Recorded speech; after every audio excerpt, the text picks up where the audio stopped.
Dice así la palabra del Señor, Éxodo 16:11. Y Jehová habló a Moisés diciendo: Yo he oído las murmuraciones de los hijos de Israel.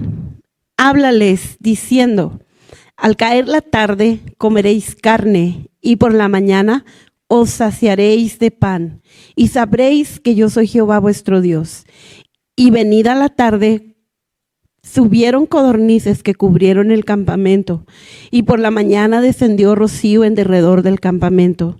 Y cuando el rocío cesó de descender, he aquí sobre la faz del desierto una cosa menuda, redonda, menuda como una escarcha sobre la tierra. Y viéndolo los hijos de Israel se dijeron unos a otros: ¿qué es esto? Porque no sabían qué era. Entonces Moisés les dijo: es el pan que Jehová os da para comer. Esto es lo que Jehová ha mandado. Recoged de él cada uno según lo que pudiere comer, un gomer por cabeza, o un gomer por cabeza. Conforme al número de vuestras personas, tomaréis cada uno para los que están en su tienda. Y los hijos de Israel lo hicieron así, y recogieron unos más, otros menos, y lo medían por gomer, y no sobró al que había recogido mucho, ni faltó al que había recogido poco. Cada uno recogió conforme a lo que había de comer. Y les dijo Moisés: ninguno deje nada de ello para mañana. Mas ellos no obedecieron a Moisés, sino que algunos dejaron de ello para otro día, y crió gusanos y hedió. Y se enojó contra ellos Moisés. Y lo recogían cada mañana, cada uno según lo que había de comer, y luego que el sol calentaba, se derretía. Hasta ahí, hermanos. Mantenga su Biblia abierta, ya que estaremos dando lectura a los pasajes paralelos a este. Vamos a orar, hermanos, y vamos a poner este mensaje, ¿por qué no decirlo así?, en las manos de Dios, para que sea el Espíritu Santo el que venga a hablarnos. Amén. Cierre sus ojos. Señor, en esta hora te damos gracias, mi Dios, por tu presencia en este lugar, por este tiempo de alabanza y de adoración. Gracias, Señor. Con todo nuestro corazón te alabamos, mi Dios. Pero ahora queremos pedir, Señor, que nuestros oídos puedan estar abiertos, Señor, nuestro corazón dispuesto para recibir el mensaje de tu palabra. Pido, Señor, que sea de edificación para cada uno. Pido, Señor, que tu Espíritu Santo venga a ministrar hasta lo profundo de nuestro ser. Pido, Señor, también que quites todo lo que estorbe, que uses mi vida y mis labios en esta hora para traer tu palabra, Señor, y que al salir de este lugar, cada uno de nosotros podamos, Señor, tener a bien el poner por obra tu palabra. En el nombre de Jesús te lo pedimos y te damos gracias. Amén. Pueden ocupar sus lugares, hermanos. El pueblo de Israel había salido de Egipto, habían salido ya de la esclavitud. El pueblo de Israel había salido de Egipto de una manera poderosa y milagrosa, y para este tiempo, en Éxodo 16, ellos se encontraban ahora en el desierto. Algunos comentaristas dicen que tendrían algunos entre 20 días a un mes de haber salido de Egipto. Conforme ellos iban caminando en el desierto, se encontraron con diferentes necesidades. Es como cuando nosotros nos vamos, por ejemplo, a acampar, ¿verdad? Y cuando llegamos ahí, a veces cuando ya estamos allí, pensamos: ¿por qué no me traje esto? Híjole, hubiera echado esto al carro, me hubiera servido, me hubiera hecho falta. Y más, ¿verdad, hermana? Una cuchara. Híjole, se me olvidó la cuchara. Y bueno, comenzamos a ver y a notar las necesidades que se presentan estando en ese lugar. Estando en el desierto, el pueblo de Israel comenzó a tener diferentes necesidades. Las más primordiales eran la comida y el agua. Eran las necesidades más primordiales, puesto que ellos llevaron de Egipto, llevaron provisiones. No se fueron con las manos vacías. Ellos llevaban provisiones para el camino, llevaban aún joyas que las mismas mujeres de Egipto les habían dado, y ellos llevaban ciertas provisiones. Pero como todo, pues las provisiones se acaban, porque en el desierto no había donde adquirieran más. Entonces, llegado el momento, esas provisiones que ellos llevaban estaban escaseando, se estaban terminando. Y lo primero que se les presenta a ellos, pues es la necesidad de agua. Y cuando están en el desierto, un capítulo anterior, ahí en el capítulo 15, usted puede leer cómo ellos se encontraron con un lugar donde había agua, pero el agua era amarga, no la podían beber, no la podían tomar porque el agua era amarga. Y dice que desde este momento, usted lo lee ahí en el capítulo 15 a partir del versículo 22, ya el pueblo de Israel comenzaba a murmurar contra Moisés y le decían, ¿y ahora qué vamos a hacer? ¿Y ahora qué, verdad? ¿Qué vamos a beber? No sé, hermanos, a cuántos les ha pasado que cuando se presenta una necesidad, por ejemplo, en casa, ¿con quién vamos, hermanos? ¿A quién le decimos de la necesidad? Principalmente a los hermanos, ¿sí o no? A los varones, vamos, oyes, mira, no sirve esto, ¿sí o no, hermanos? O sus esposas le dicen, mi amor, eso no sirve, pero no te preocupes, mira, ya yo conseguiré a alguien que lo venga a arreglar. O ¿cómo les dicen, hermanos? Algunos hasta les hacen una lista, he sabido por ahí. Les hacen su lista, ¿verdad? De lo que se tiene que hacer. Y cuando hay una necesidad, las hermanas van con el varón del hogar. Pero yo quiero pensar que van de una buena manera, ¿verdad? Con una buena actitud, con cariño, con aprecio. No, con el látigo en la mano no creo, hermanos, no creo. Pero siempre que pasa eso, hay una persona, un líder, alguien con el cual vamos. Pocas veces, quiero pensar que pocas veces, o son pocos, mejor dicho, los que intentan buscar soluciones antes de ir a decirle a la persona, ¿verdad? Encargado, encargada, oye, necesitamos esto.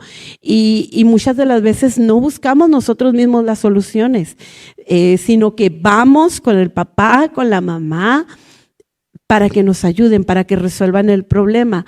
El pueblo de Israel, antes de pensar que podían orar, que podían pedirle a Dios, antes de recordar que ya Dios había hecho milagros, que ya Dios los había sacado de una manera poderosa de Egipto, antes que recordar eso, dice que comenzaron a murmurar contra Moisés. Empezaron a decirle, ¿y ahora qué vamos a beber? ¿Qué hemos de beber? Entonces Moisés clama a Dios, dice que Dios le muestra y un árbol, el cual Moisés va y echa ese árbol a las aguas y las aguas se endulzaron. Y dice que no solamente las aguas se endulzaron, sino que allí Dios aprovecha y nuevamente a través de Moisés les da estatutos y ordenanzas al pueblo. Pero dice una palabra que dice que y allí los probó. Entonces el pueblo comenzó a tener necesidad de beber agua. Dios nuevamente hace un milagro convirtiendo aguas amargas en agua potable, en agua dulce para poder beber. El pueblo sacia su sed. Pero más adelante pues se dan cuenta que comienza a escasear la comida. También la comida comienza a escasear. Entonces, aquí el pueblo, la congregación, dice, nuevamente comienzan a murmurar contra Moisés y contra Aarón.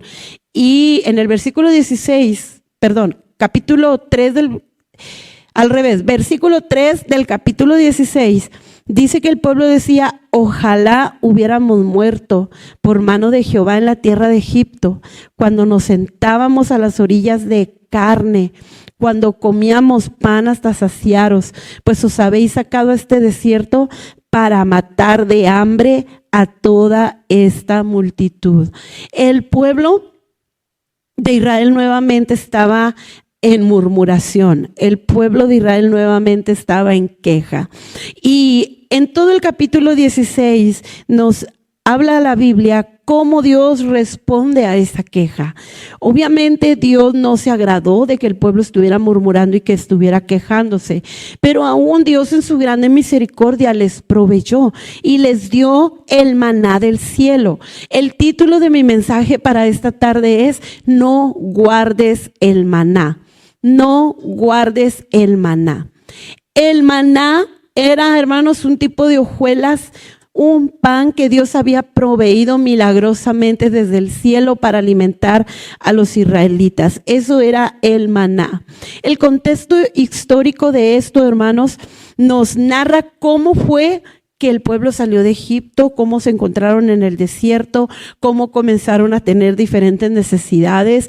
Dios les proveyó de agua, Dios les dio estatutos, ordenanzas, pero ahora el pueblo sigue en esa misma actitud, en esa misma condición de su corazón, de olvidar rápidamente quién era el Dios poderoso que los había sacado de Egipto. No habían pasado muchos días y ellos pareciera que habían olvidado lo que Dios había hecho por ellos, de tal manera que ahora se atrevían a decir: para eso nos sacaron de Egipto, para eso nos trajeron al desierto, para que ahora muramos todos de hambre. Entonces ellos comenzaron, hermanos, Dios escuchó y Dios en su misericordia les proveyó, les endulzó el agua. Dios les mandó ese maná del cielo. Si usted lee todo el capítulo 16, dice que bajaba como un rocío por las mañanas, y cuando ese rocío subía, aparecían o se quedaban allí en la tierra esas como hojuelas que eran como una pequeña semilla y que el pueblo podía recoger. Hermanos, Dios suple las necesidades.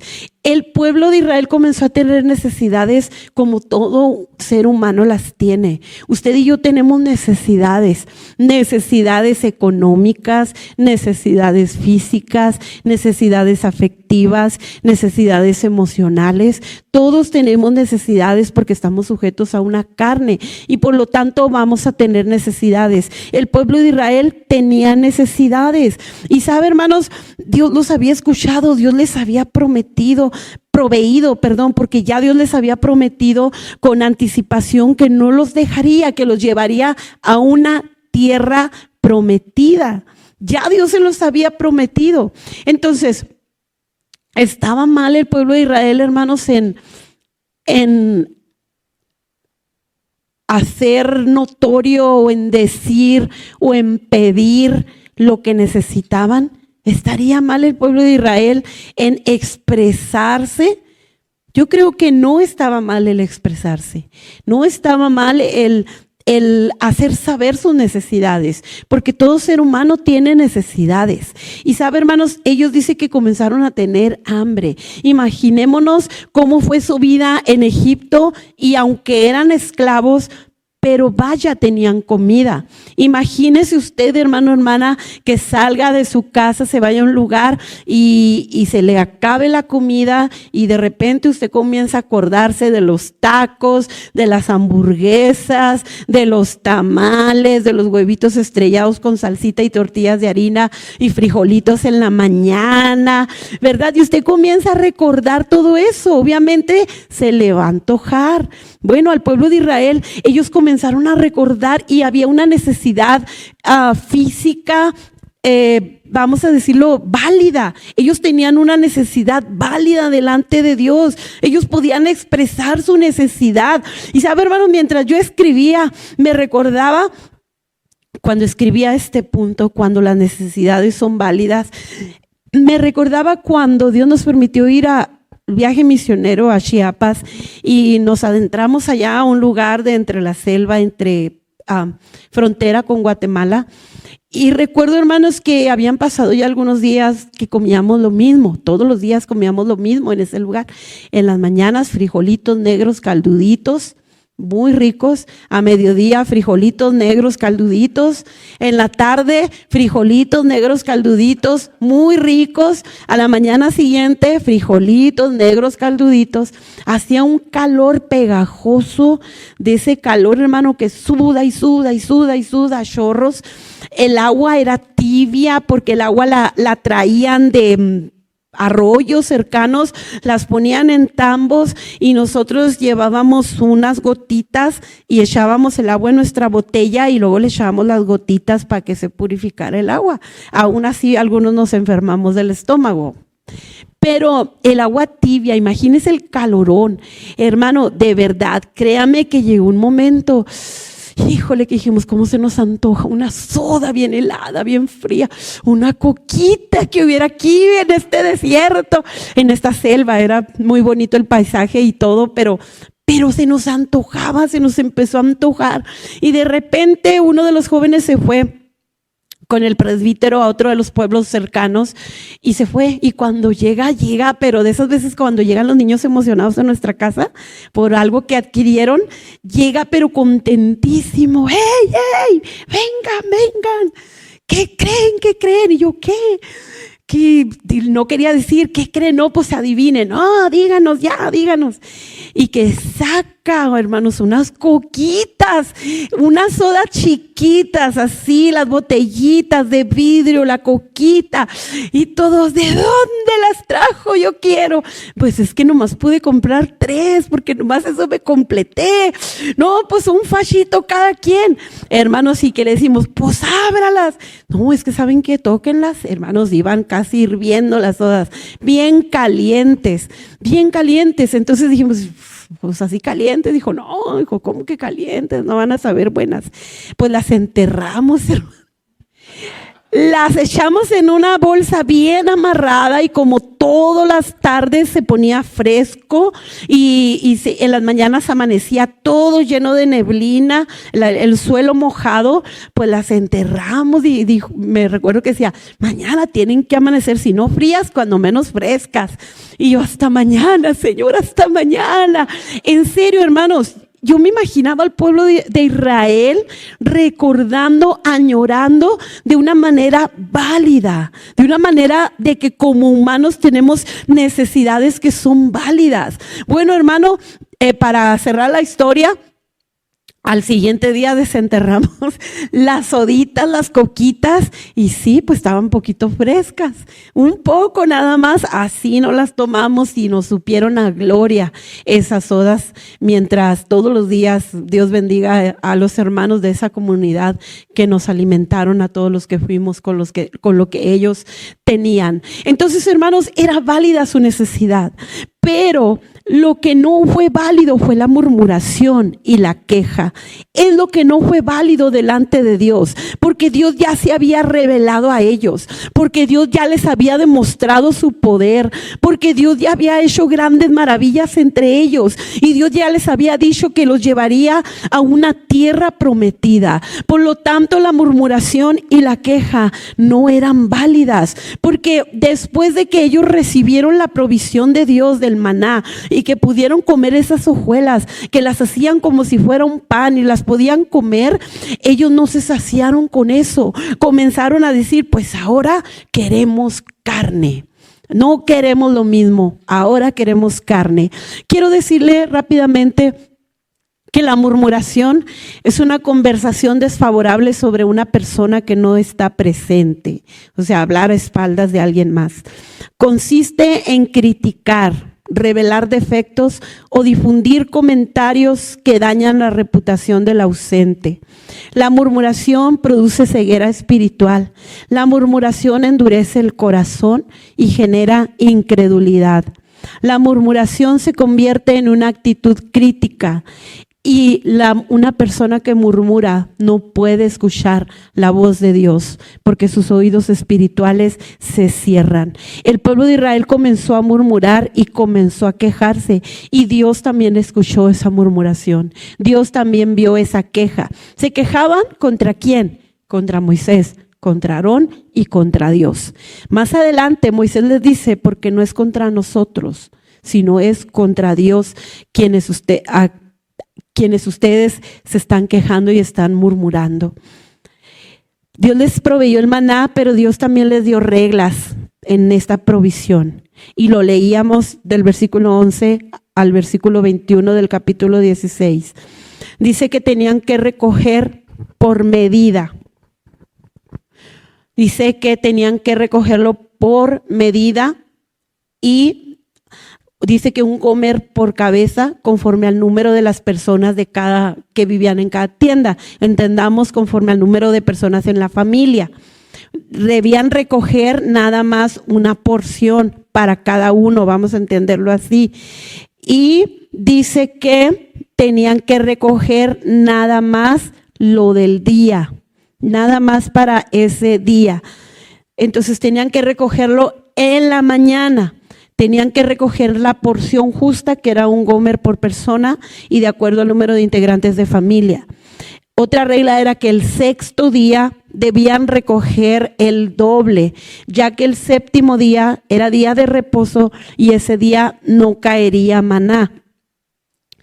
Entonces Dios les proveyó, pero también Dios les dio reglas, Dios les dio estatutos, ordenanzas. A las primeras de cambio, algunos desobedecieron estas reglas. A las primeras de cambio no respetaron lo que Dios les había dicho. Y dice que algunos de ellos recogieron extra, dice, y que esto que ellos dejaron, en el versículo 20, mas ellos no obedecieron a Moisés, sino que algunos dejaron de ello para otro día. Y crió gusanos y hedió y se enojó contra ellos Moisés. Se echó a perder lo que ellos guardaron. Ellos guardaron para el siguiente día. ¿Y por qué guardaron? Pues porque habían recogido extra, habían recogido más. Porque si hubieran recogido nada más la medida que cada uno iba a comer, pues no hubiera sobrado.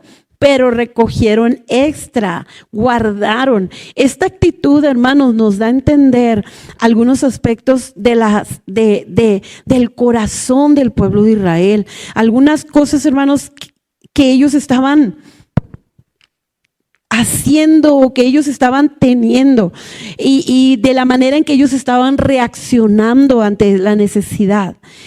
Ellos pudieron tener incertidumbre. ¿Qué será el día de mañana? Hoy Dios nos está dando maná para alimentarnos, pero ¿y mañana?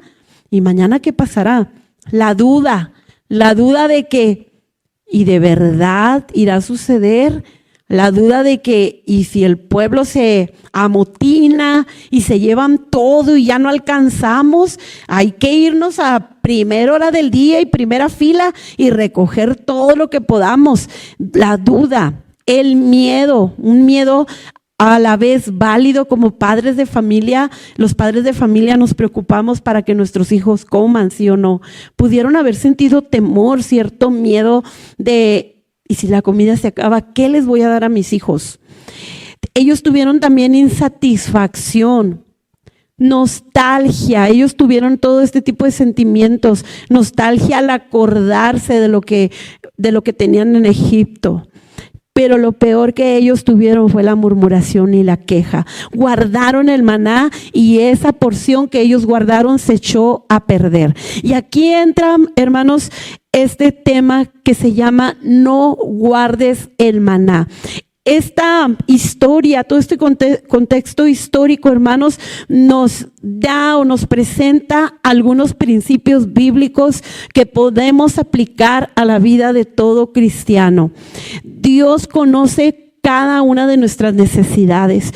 Como cristianos, aunque somos cristianos y servimos a Dios, seguimos teniendo necesidades válidas delante de Dios. Dios conoce todo lo que necesitamos, hermanos, pero Dios nos invita en esta hora a que no actuemos como el pueblo de Israel actuó y que no dejemos entrar a nuestra vida esos sentimientos y esas actitudes que el pueblo de Israel dejó entrar. La duda, la incredulidad, porque ellos al dudar, hermanos, al dejar que ese sentimiento los agobiara, fueron incrédulos de la provisión que Dios les estaba dando. Entonces, hermanos, no guardar el maná representa estos principios bíblicos, como por ejemplo, en primer lugar, reconocer que todo proviene de Dios. El pueblo de Israel no estaba comprendiendo que su alimento provendría de Dios, que su liberación ya había sido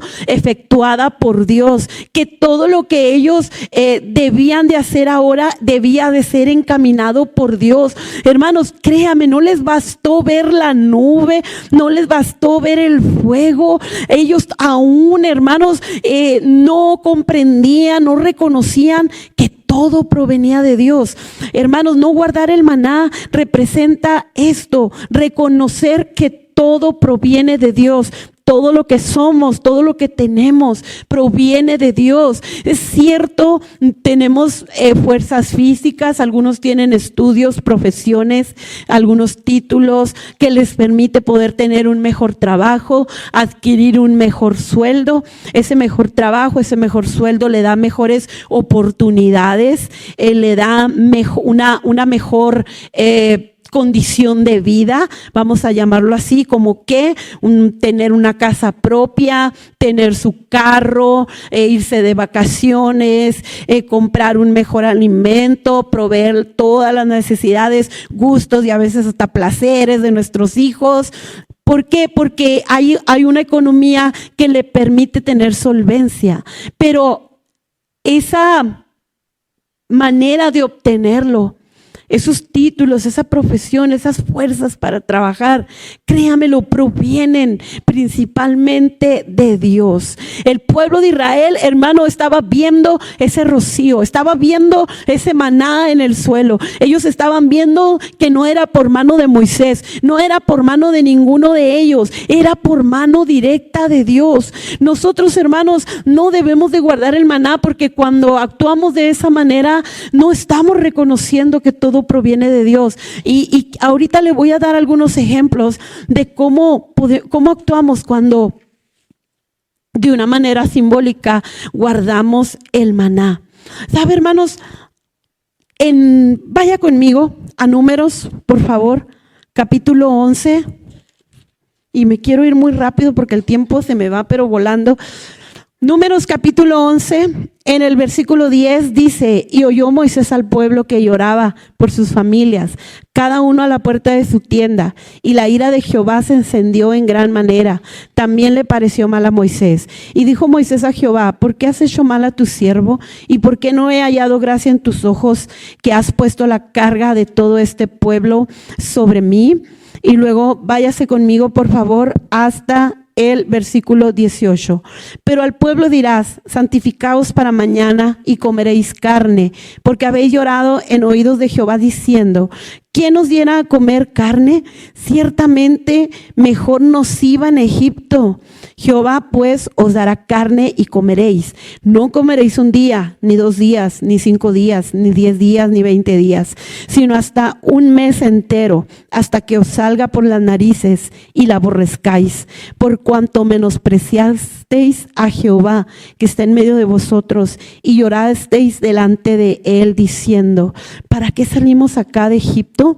Versículo 31. Y vino un viento de Jehová y trajo codornices al mar, y las dejó sobre el campamento, un día de camino a un lado y un día de camino al otro, alrededor del campamento, y casi 2 codos sobre la faz de la tierra. Entonces el pueblo estuvo levantando todo aquel día y toda la noche y todo el día siguiente, y recogieron codornices. El que menos recogió 10 montones, y las tendieron para sí a lo largo alrededor del campamento. Aún estaba la carne entre los dientes de ellos antes que fuese masticada, cuando la ira de Jehová se encendió en el pueblo, e hirió Jehová al pueblo con una plaga muy grande. Y llamó el nombre de aquel lugar Kibrot Ataba, por cuanto allí sepultaron al pueblo codicioso. ¿A qué pueblo sepultaron ahí? Al pueblo codicioso. La codicia es un afán excesivo, desmedido e insaciable de poseer riquezas, bienes, poder o cosas materiales.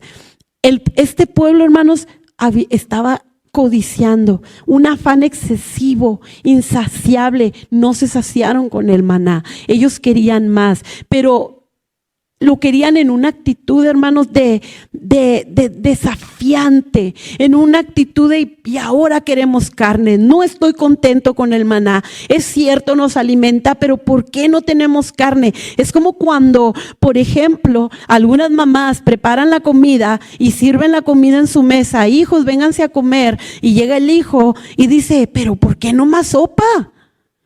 ¿Por qué no más sopa? ¿Por qué no hay carne? A mí me tocó escuchar esa frase en una ocasión. ¿Por qué no más sopa? ¿Por qué no carne? Entonces, el pueblo de Israel podía haber orado a Dios y en humildad podía haberle dicho, Señor, por favor, ¿verdad? Mira, Señor, tú nos has proveído maná, pero si nos dieras una carnita, ¿qué actitud tan diferente hubiera sido? La actitud de ellos era una actitud de codicia. No lo digo yo, hermano, lo acabamos de leer. De tal manera que sí, Dios les dio carne, pero ese pueblo murió. Murió porque murmuró, murió porque codició, murió porque guardó el maná, murió, hermano, porque fue incrédulo ese pueblo. No todos, pero esta parte de personas murieron por su incredulidad, por su codicia, por la duda delante de Dios. Entonces no reconocieron que todo provenía de Dios. Es necesario que nosotros como hijos de Dios reconozcamos que todo proviene de Dios, y cuando tengamos una necesidad válida, necesitamos ir en oración y en humildad delante de Dios. Señor, tuyo es el cielo y la tierra, todo proviene de ti, Señor. Todo lo que tengo, todo lo que soy es tuyo. Mira, Señor, si es tu voluntad, suple esta necesidad. Señor, si es tu voluntad, concédeme este deseo.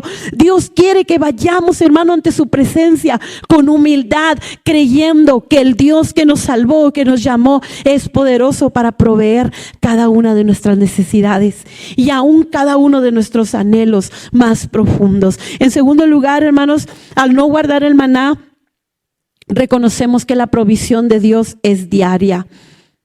La provisión de Dios es diaria. Dios cuida de sus hijos diariamente. No debemos de preocuparnos por el mañana. No debemos de afanarnos, lo dice la palabra de Dios, por el mañana. La provisión de Dios es diaria. El día de ayer Dios nos proveyó. El día de ayer Dios contestó necesidades, peticiones.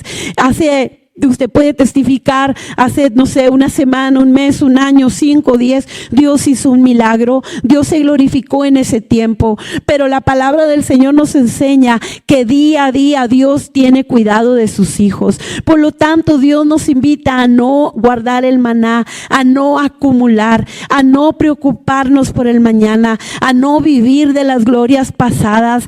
Hermanos, a desprendernos de una manera gentil y bondadosa. Cuando nosotros, hermanos, sabemos que la provisión de Dios es diaria, va a haber en nosotros un corazón de agradecimiento, un corazón generoso para dar al necesitado, a las demás personas, para dar para la causa de Cristo, para dar en la obra del Señor.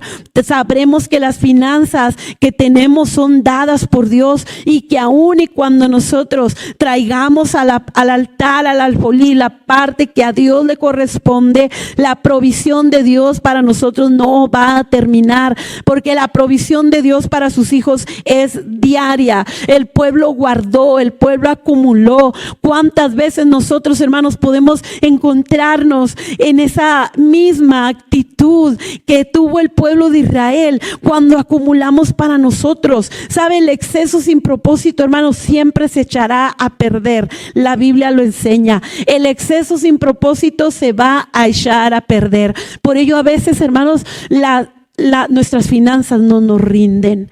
Por ello, a veces trabajamos y pareciera que nuestra condición no cambia, porque de alguna manera o de otra no hemos aprendido que la provisión de Dios es diaria y que en el dar está el recibir. La Biblia nos lo enseña claramente. Usted lo lee en Proverbios, usted lo lee en los Salmos. El que da al pobre, a Dios le presta, porque dice: Dios bendice al dador, ¿qué?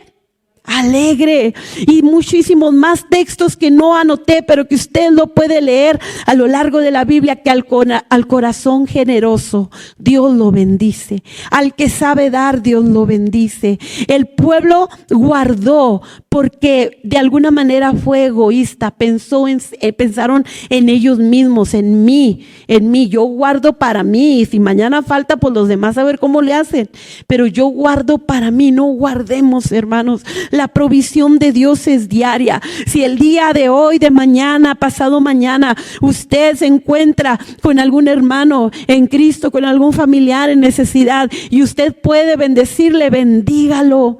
Bendígalo, porque ciertamente usted recibirá mayor bendición. No piense, si se lo doy me voy a desacompletar. No piense, ves que más necesidad tengo yo que él o que ella. Si él se encuentra en una necesidad y Dios le permite estar allí, es porque Dios quiere usarle a usted. Dios puede usar a muchos otros, pero en muchas ocasiones Dios quiere usarle a usted para cubrir esa necesidad. Y Dios no se queda con nada. Mire, el pueblo que obedeció fue bendecido. Los que no obedecieron murieron. Filipenses capítulo 4, versículo 19, dice: mi Dios pues suplirá todo lo que os falta conforme a sus riquezas en gloria en Cristo Jesús. La provisión de Dios es diaria, hermanos, y se manifiesta a través de lo cotidiano, como el trabajo, nuestras ventas, negocios, todo lo que hacemos para adquirir economía, para adquirir lo que necesitamos a través de lo cotidiano. La provisión de Dios es diaria. Dios nos bendice a través del trabajo. Dios nos bendice a través del esfuerzo de nuestras manos. Dios nos bendice de esta manera, y qué bueno que sepamos trabajar, que sepamos esforzarnos. Dios nos bendice también a través de otros, como son las instituciones, ayudas benéficas. Dios nos bendice muchas veces a través de otras personas. Dios nos bendice. A mí Dios me ha bendecido infinidad de veces a través de otras personas, pero también Dios me ha puesto a otras personas a las cuales en su momento he podido bendecir. Entonces, hermanos, Dios nos bendice también a través de actos divinos y milagrosos. Dios nos provee de esa manera. La provisión de Dios es diaria, ya sea que sea por el trabajo de nuestras manos, ya sea que sea por nuestro esfuerzo, por nuestras habilidades, pero Dios también puede usar a otros para proveernos diariamente. Pero mayor aún, Dios puede obrar milagrosamente para suplir nuestras necesidades.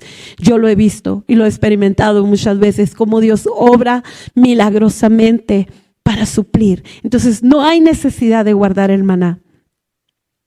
Otra de las enseñanzas, hermanos, es que aprendamos a depender solamente de Dios.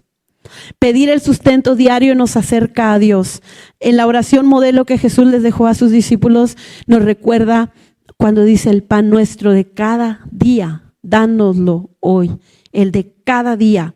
Significa que Dios desea que diariamente aprendamos a depender de Él. El pedir el sustento diario nos acerca a Dios, pero también aumenta nuestra fe y nuestra confianza en Dios.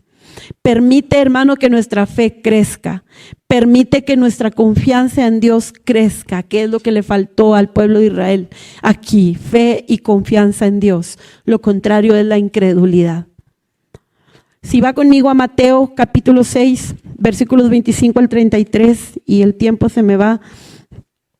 Dice así, Mateo 6, 25: por tanto os digo, no os afanéis por vuestra vida, qué habéis de comer o qué habéis de beber, ni por vuestro cuerpo, qué habéis de vestir.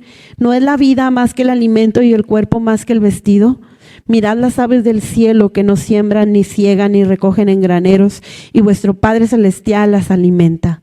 ¿No valéis vosotros mucho más que ellas? ¿Y quién de vosotros podrá, por mucho que se afane, añadir a su estatura un codo? Y por el vestido, ¿por qué os afanáis? Considerad los lirios del campo, cómo crecen, no trabajan ni hilan, pero os digo que ni aun Salomón con toda su gloria se vistió así como uno de ellos. Versículo 31: no os afanéis pues diciendo, ¿qué comeremos o qué beberemos o qué vestiremos? Versículo 33, mas buscad primeramente el reino de Dios y su justicia, y todas estas cosas os serán añadidas. Necesitamos aprender a depender de Dios diariamente. Cuando dependemos de Dios, hermanos, se va la autosuficiencia. Cuando la autosuficiencia es que creemos que nosotros solos podemos. Realmente no es así, solos no podemos. Nos ayuda a obedecer a Dios. Cuando aprendemos a depender de Dios, nos ayuda a obedecerle a Él, hermanos. Nos ayuda a obedecerle. He mencionado el ejemplo de aquel joven que un pastor de áreas difíciles llegó a la ciudad y empezó a predicar en algunas iglesias, y el objetivo de él era que con las ofrendas recabadas poder comprar una troca, ya que era presbítero y debía de visitar diferentes iglesias y necesitaba una troquita.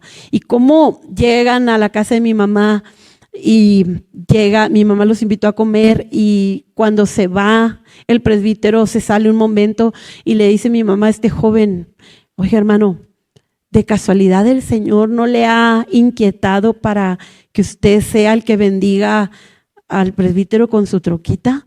Porque él tenía una troquita, obviamente. ¿No será, hermano, que no le ha inquietado el Señor? Y recuerdo que nomás, no, hermana, pues no. Y ándele, hermano, que pues se va el presbítero y pues no, se fue con la ofrenda. Dios después en Chihuahua consiguió su troca. Alguien le regaló una troca en Chihuahua, por cierto. A los días le roban la troca al joven que estuvo en mi casa. Se quedó a pie. No obedeció probablemente a Dios. ¿Por qué, hermanos? Pues porque a veces es difícil depender de Dios y obedecerle, pero cuando dependemos de Dios y decimos: Señor, tú te vas a encargar de mí. Si tú me pones en mi corazón y si tú ya me estás hablando, yo no sé si Dios le había hablado y mi mamá era como que una voz ahí confirmándole, ¿verdad? Tal vez, no lo sé. Pero depender de Dios nos ayuda a obedecerle, hermanos. Es más fácil. Depender de Dios nos da paz. Se va el estrés y la ansiedad. ¿Cuántos están ansiosos? ¿Cuántos están estresados? ¿Cuántos pagos hay que dar? ¿Cuántas cosas hay que suplir? Hermanos, Dios es el que nos provee. Dependamos de Dios. No dependemos de las circunstancias, no dependemos del trabajo, no dependemos de la economía, no dependemos de lo que los líderes políticos hagan o digan, no dependemos si se devalúa o no la moneda, no dependemos de eso, hermano, dependemos de un Dios todopoderoso que nos sacó de la esclavitud, del pecado, y que así como llevó al pueblo de Israel a una tierra prometida, un día nosotros estaremos en esa tierra prometida que el Señor ha prometido a todos los que le aman, que es estar un día en su presencia. Y mientras llegamos allá, Dios se encargará cada día de nosotros. Dependemos de Él, aprendamos a depender de Dios, hermanos, y sepamos que Jesús es el pan de vida. Jesús simboliza, o mejor dicho, el maná simboliza, así como el maná simbolizó el alimento, el pan, o fue el alimento y el pan para el pueblo, de manera simbólica, hermanos, Jesús es el pan de vida, y lo dice Juan capítulo 6, versículo 35 y versículos del 48 al 51.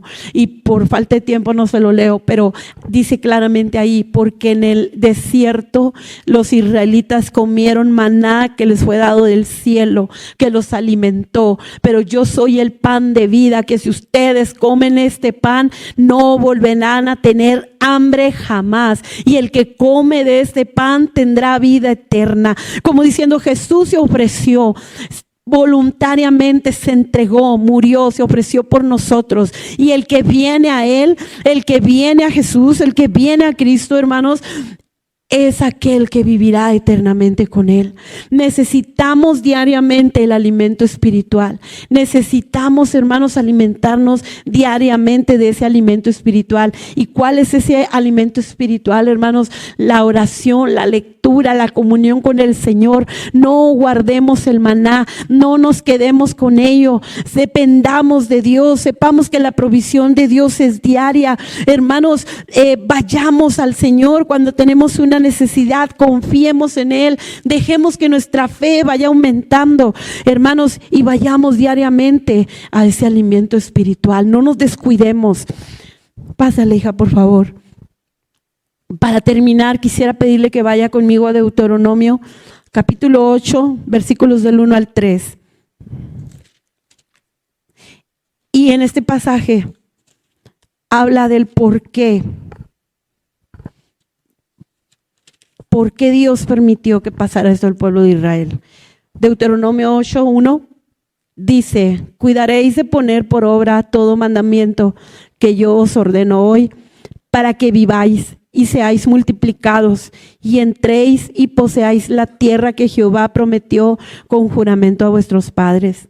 Y te acordarás de todo el camino por donde te ha traído Jehová tu Dios estos 40 años en el desierto, para afligirte, para probarte, para saber lo que había en tu corazón, si habías de guardar o no sus mandamientos. Y te afligió y te hizo tener hambre y te sustentó con maná, comida que no conocías tú ni tus padres la habían conocido, para hacerte saber que no solo de pan vivirá el hombre, mas de todo lo que sale de la boca de Jehová vivirá el hombre. Dios los llevó, y lo dice, para afligirlos. En palabras más entendibles, nosotros leeríamos para quebrantarnos. Dios permite que pasemos, hermanos, por el desierto a veces, por necesidades, por circunstancias, para quebrantarnos, para probarnos, para saber lo que hay en nuestro corazón, porque el corazón se endurece, el corazón se hace incrédulo, el corazón murmura, el corazón se queja, para saber lo que había en tu corazón, si habías de guardar o no sus mandamientos, que a pesar de que no hay, le demos la gloria a Dios, que a pesar de que estemos en una necesidad, sigamos cantando de la misma manera. A pesar, hermano, de que te quedes sin carro, sigue alabando al Señor y sigue asistiendo a la casa de Dios. A pesar de que llueva, trueno, relampaguee, Dios sigue siendo Dios. Y lo dice para probar lo que había en tu corazón. ¿Qué hay, hermano, hermana, joven, en nuestro corazón? ¿Habremos de obedecer a Dios, sí o no? Te afligió, te hizo tener hambre, pero a pesar de ello te sustentó, para hacerte saber que no solo de pan vivirá el hombre. No solamente, hermanos, de las necesidades materiales, no solo del hombre material, dice, sino de toda palabra que sale de la boca de Dios. Mateo 4:4 lo dice: no solo de pan vivirá el hombre, sino de toda palabra que sale de la boca de Dios.